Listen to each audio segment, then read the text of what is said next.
Padre, el Hijo y el Espíritu Santo. Amén. Amén. Les damos gracias por todas sus anotaciones que nos han puesto. Nos da mucho gusto saludarlos a todos. Hoy vamos a hablar más fuerte porque el micrófono se nos descompuso, el amplificador.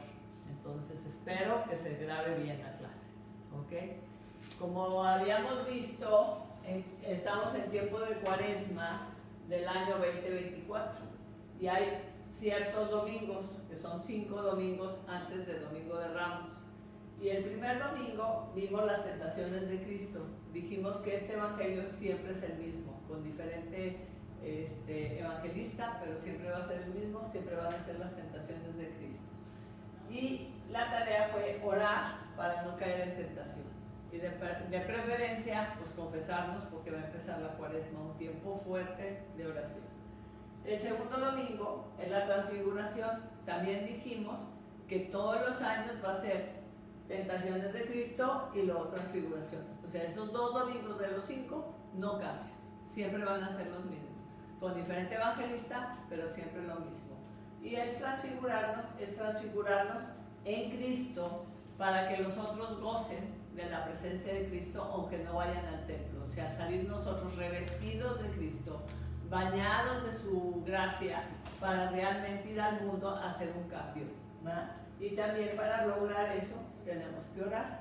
Hoy vamos a ver la expulsión de los mercaderes, que es sacar de nuestro corazón cualquier cosa que no sea de Dios, a la fuerza, ¿verdad? También vamos a tener que orar para saber qué es lo que tenemos que sacar.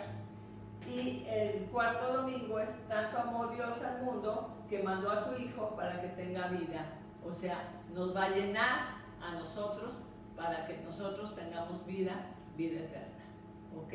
Entonces, si nos damos cuenta, siempre van ligados uno con otro.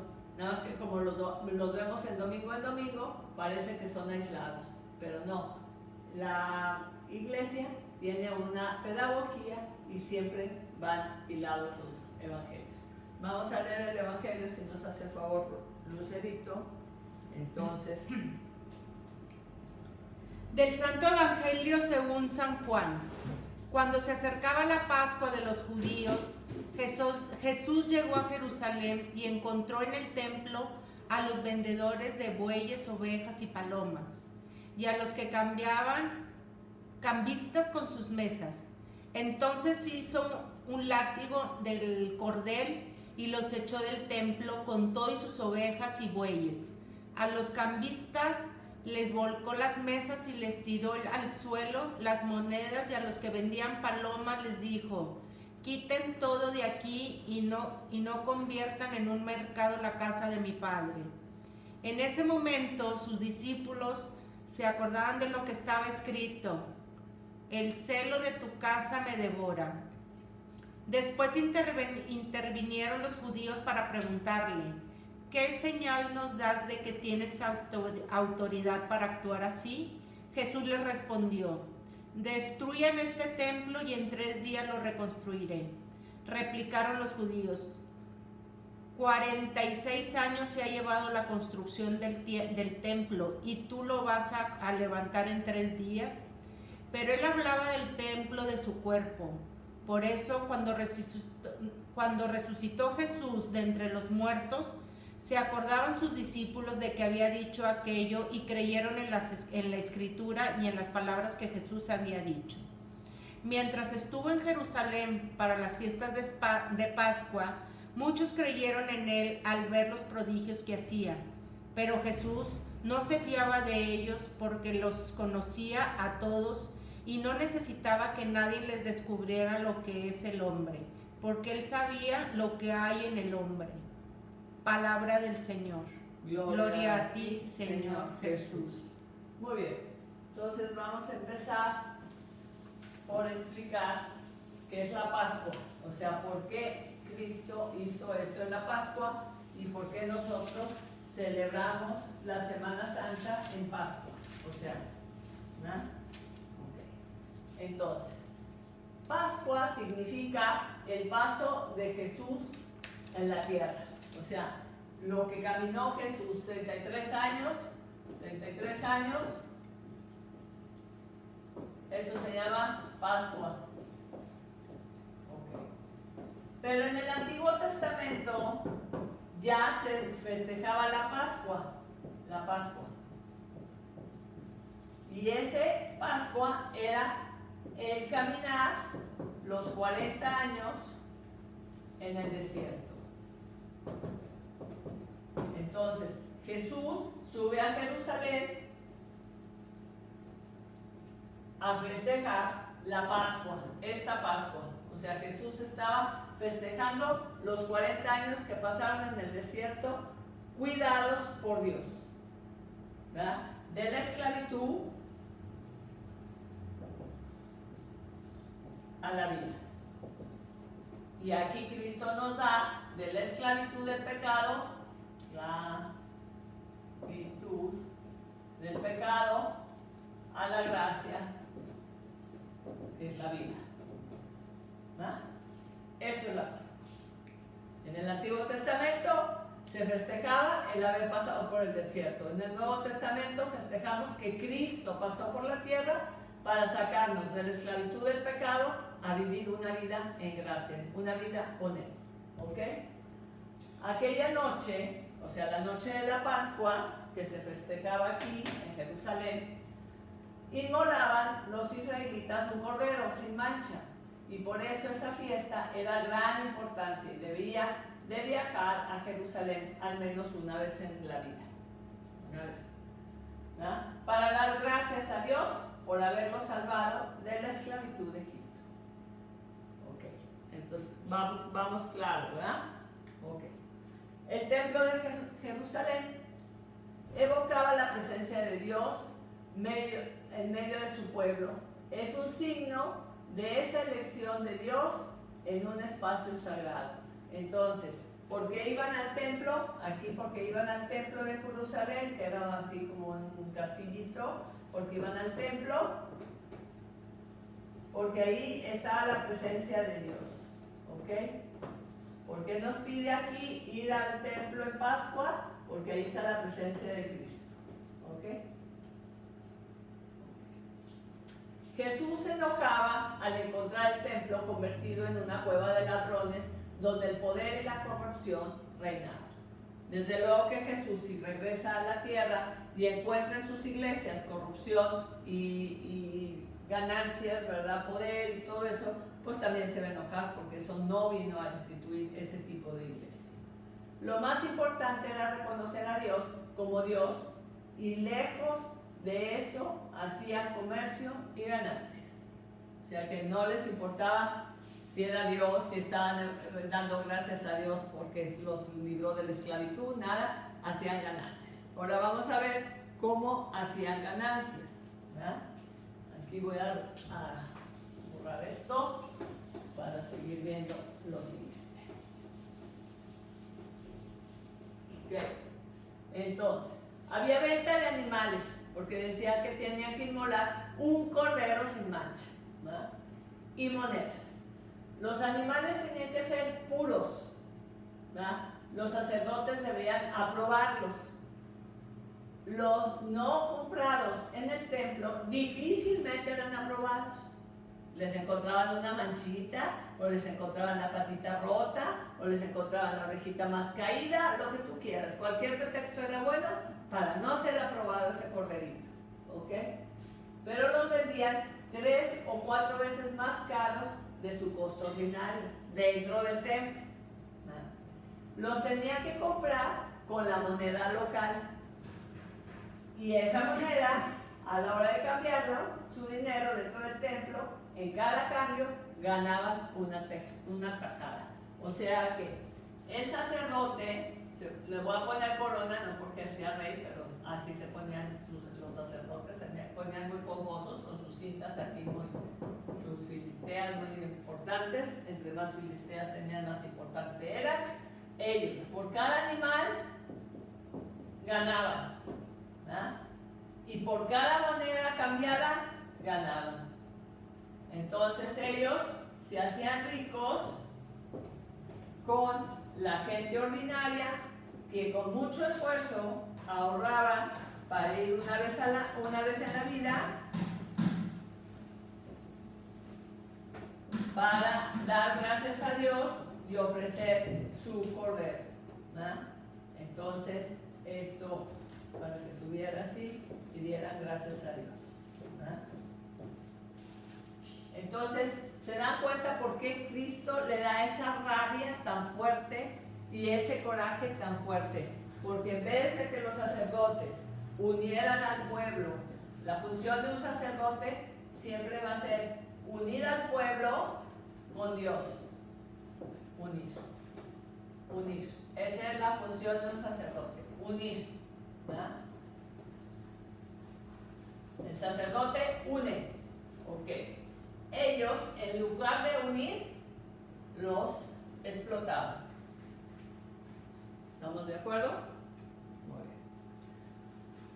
¿Cuál fue el espectáculo que contempla Jesús al entrar ese día al templo? Un griterío, discusiones por los cambios de moneda, pleitos por abusos de los animales, buscaba cada uno su interés, era realmente una cueva de ladrones. Entonces, pues Cristo pues, le cae en las patas, no le gusta nada. Distribuir el templo. Claro que se burlaban de él. O sea, destruir el templo. O sea, Cristo dice, destruyan el templo, porque los sacerdotes estos le dicen a Cristo, no te metas. No te metas. ¿Por qué no te metas? Porque nos están destruyendo pues nuestra ganancia, ¿verdad? Nuestro negocio. No te metas, Cristo. Pues, mantente al margen. Y dice Cristo, destruyan este templo tan importante para ustedes y yo lo voy a construir en 3 días. Claro que se rieron, ¿verdad? Dijeron, pues este loco, ¿verdad? Pues si se tardaron 46 años, ¿cómo que lo va a construir en 3 días? Pero él hablaba de su cuerpo. O sea, destrúyanme, pero no importa, porque yo tengo poder de construirme y me voy a construir en 3 días. Se podría haber construido instantáneamente o no dejarse destruir. No. Pero les dijo, destruyan, ¿no? Pero él hablaba de su cuerpo, anunciando la destrucción del templo y anuncia su propia muerte y la entrada a una nueva edad de la historia de salvación, donde su cuerpo será el templo definitivo. O sea, vamos a ver esto, porque esto sí es muy importante, cómo a partir de que Cristo muere,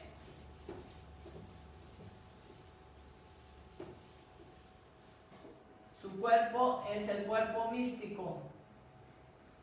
Cuerpo místico de Cristo. ¿Quién es el cuerpo místico de Cristo? Todos. Cristo es la cabeza, María es el cuello, la intercesora, María, ¿va? Y todos nosotros estamos aquí en su cuerpo y formamos una unidad que se llama la iglesia. A partir de que Cristo muere en la cruz, se forma la iglesia, ¿no? Dirigidos por el Espíritu Santo y amados por el Padre. Aquí pongo nombres. Amados y sostenidos por el Padre. ¿Ok? Ahí estamos todo el cuerpo místico de Cristo. ¿Ok? El culto. La autenticidad del culto tiene que medirse en obras de caridad al prójimo. Si yo digo, ¿cómo estará? ¿Servirá mi oración o no servirá? ¿Estaré haciendo bien? ¿No estaré haciendo bien? Si tú estás haciendo obras de caridad por el prójimo, tu oración está bien. Tu comunicación con Dios está bien. Si tú no estás haciendo obras de misericordia con el prójimo, estás fallando. Hay que checar cómo estás haciendo tu oración y cómo estás haciendo tu relación con Dios. Se tiene que traducir en obras de caridad, a la fuerza. Ok. La expulsión de los mercaderes del templo. Jesús no pretende abolir el culto ni lo pone en discusión. O sea, Cristo no sacó a los del templo diciendo, no vengan al templo, bola de ladrones, ya se acabó, el templo se acaba y ya no tienen necesidad de ir al templo. Eso no trató de decir. Trató de cambiar la forma en que hacían el culto, ¿verdad? Pero sí cambiar la manera en que se hacía, especialmente a los sacerdotes que sacaban de una u otra forma provecho de ese culto. No se presenta a estos comercios, pero no está aboliendo, no está ávido de honores. Dios no está ávido de honores. Dios no está ávido de honores. O sea, Él no se presta para ser comerciado. Dios no comercia. Hice tal novena, entonces Dios me tiene que cumplir tal capricho. Porque yo ya hice la novena. Y muchas veces pensamos que está ligado, comerciamos con Dios. Y Dios no se presta para el comercio. Y la mayoría de las veces te dicen, yo ya me cansé de orar porque Dios no me hace esto, no me cumplió esto.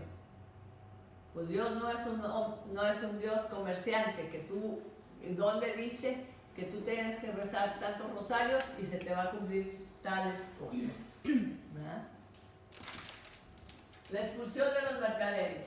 Dios no es recaudador, exigente, opresor y fiscalista. No es un Dios comerciante. Él es gratuito. No se compra sus favores. El dinero no ocupa el lugar de la gloria. Entonces, tenemos que estar muy claro que Dios no se presta a eso. En el templo se debe celebrar la liturgia gratuita y con amor. El templo debe ser ante todo la casa de mi Padre. Así lo dice. No hagan la casa de mi Padre una cueva de ladrones. O sea, la casa de su Padre es el templo. Ahí tenemos que ir a relacionarnos con Dios Padre para agradecer todo lo que recibimos gratuitamente de su amor, que recibimos muchísimo. La relación con Dios es tipo familiar, doméstica, caracterizada por confianza, espontaneidad, el amor y no el miedo. Entonces, una filiación tranquila, que muchas veces les cuesta trabajo, porque si no han tenido una relación tranquila con su familia, con su papá o con su mamá o así, pues es difícil tener esa relación con Dios porque no la sabes hacer, ¿verdad? El verdadero encuentro con Dios es Cristo. Ok, entonces yo me quiero encontrar con Dios. Dios está aquí, Cristo vino al mundo, se quedó con nosotros en la Eucaristía, yo estoy aquí. Yo me quiero relacionar con Dios.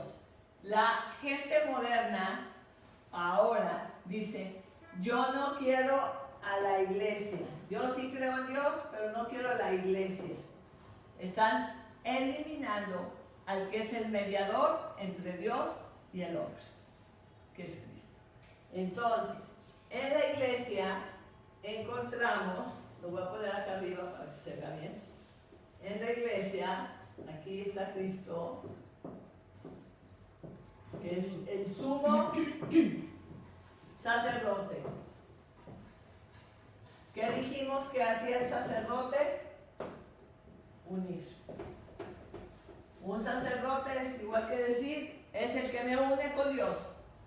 Entonces, Cristo es el sumo sacerdote, es el máximo sacerdote, es el que más me une a Dios. ¿Por medio de qué? De su palabra, leyendo la Biblia y de los sacramentos.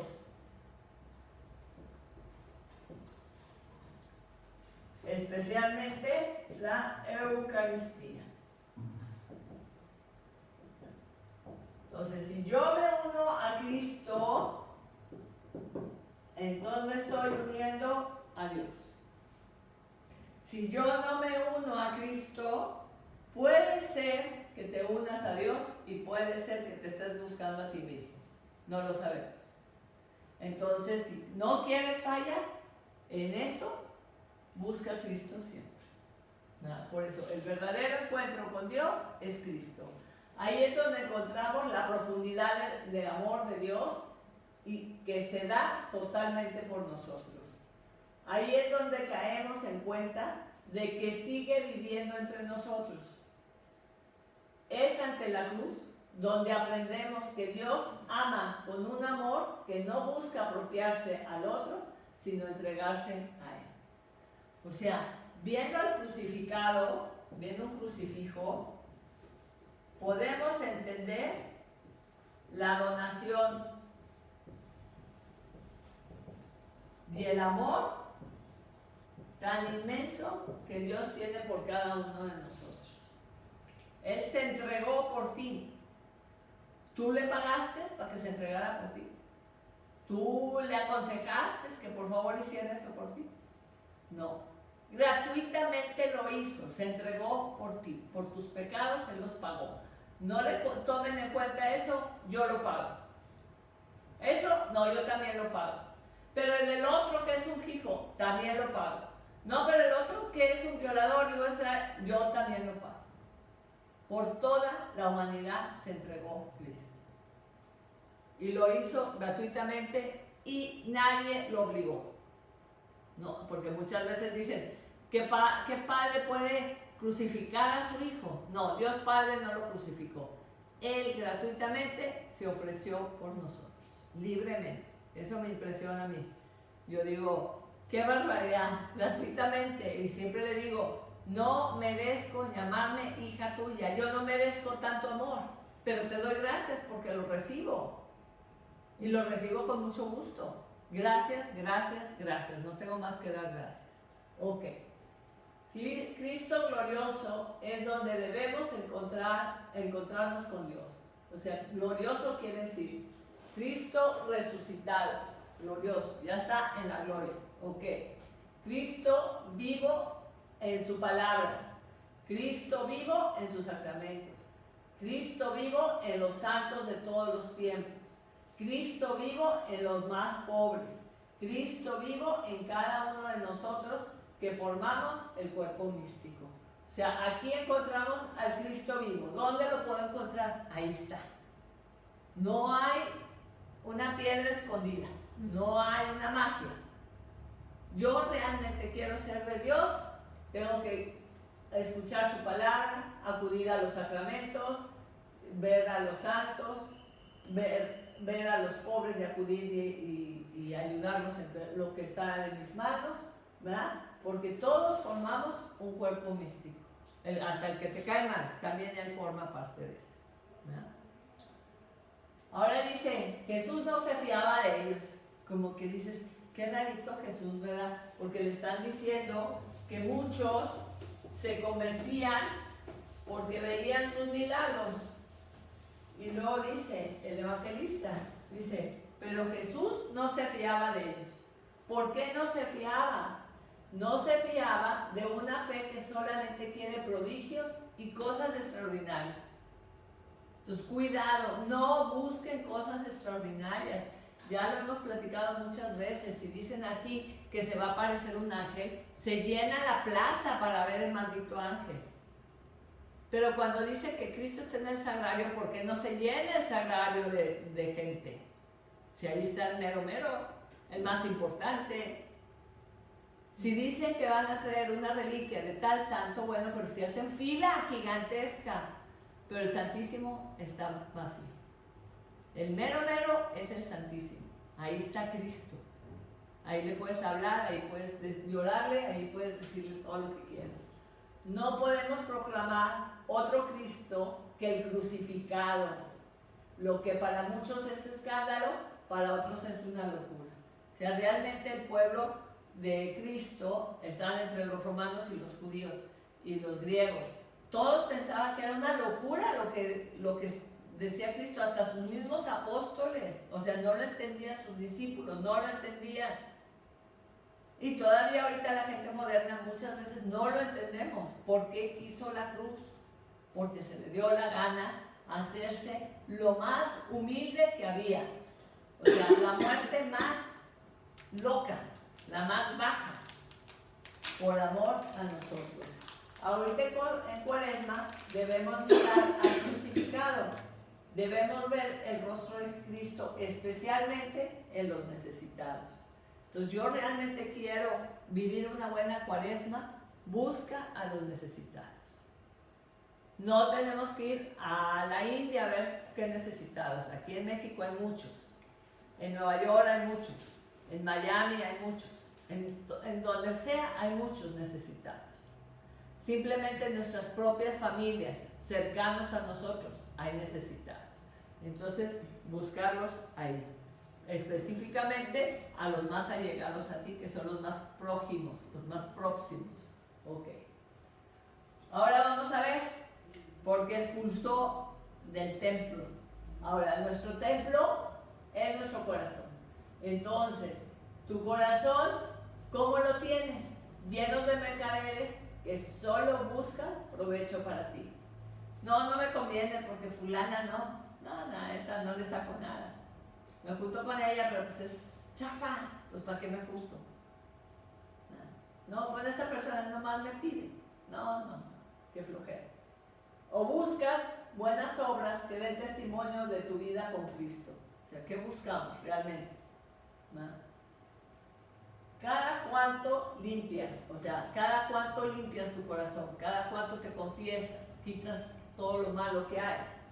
Cuidas de ella para que no sea un mercado o te vale. Ay, a mí me vale, de todos modos soy pecadora y siempre lo hago. Ya, yo nací criticona, pues ni modo, así soy, ni modo.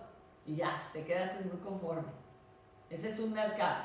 Estás haciendo de tu casa cada vez un mercado más asqueroso. Pero si le echas una barridita, ahorita en Cuaresma, que es lo que pide la iglesia, que le eches una barridita, puede ser que siga siendo un mercadito, pero menos sucio, menos apestoso. Te retiras y guardas espacios para alabar, agradecer, pedir, interceder por los demás. O sea, realmente haces un esfuerzo por guardar un espacio para ti y tratar de limpiar tu mercado, o no haces esfuerzos. Vendemos sin sentido nuestra dignidad, la cambiamos por cualquier moneda. El templo de Dios, que es nuestra alma, la cuidas, es sagrada, es el espacio, privilegio para el encuentro con tu Dios. Entonces realmente tenemos que cuidar nuestra alma. Realmente tenemos que hacer un esfuerzo fuerte para ser cada vez más de Dios. Y tenemos que esforzarnos por limpiarla y por tener nuestra alma sana. Lo más sana que se pueda. Ok, la tarea. Estamos insistiendo mucho en la oración. Sin la oración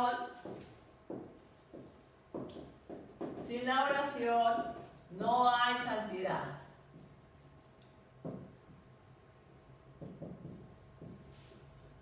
Si no hay santidad, el mercado, o sea, nuestra alma, está sucia. Entre más oración hay, el alma se va purificando, se va haciendo lisita, se va haciendo más bonita. Entonces tenemos que orar, es muy importante. Checar cómo cuido mi alma, ¿la dejo a sus antojos o la lleno de Dios?